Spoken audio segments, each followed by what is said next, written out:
en güzel yanı, derdimin dermanı, gönlümün fermanı. Cennetten bir köşedir anamın kucağı, derdimin dermanı, gönlümün fermanı. Cennetten bir köşedir anamın kucağı. Çözdüğüm en güzel sensin kördüğüm, en büyük aşkı sende gördüğüm. Çözdüğüm en güzel sensin kördüğüm, en büyük aşkı sende gördüğüm. Karanlıkta ışığım, varlığına aşığım. Cennetten bir parçadır anamın kucağı.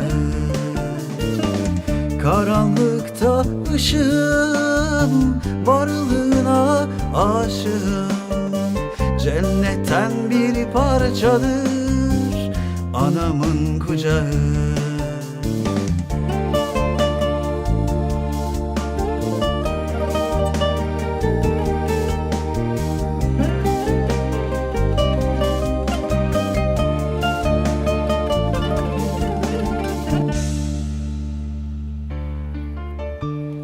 Dalgalı denizimin sakin limanı, huzuru bulmanı en güzel yanı, derdimin dermanı, gönlümün fermanı.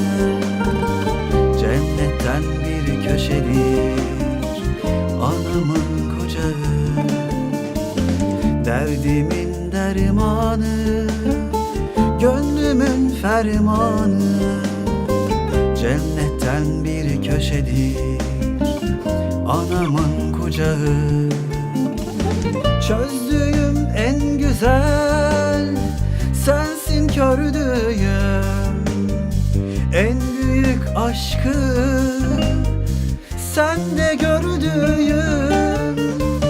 Çözdüğüm en güzel sensin kördüğüm, en büyük aşkı sende gördüğüm. Karanlıkta ışığım, varlığına aşığım. Cennetten bir parçadır anamın kucağı. Karanlıkta ışığım, varlığına aşığım.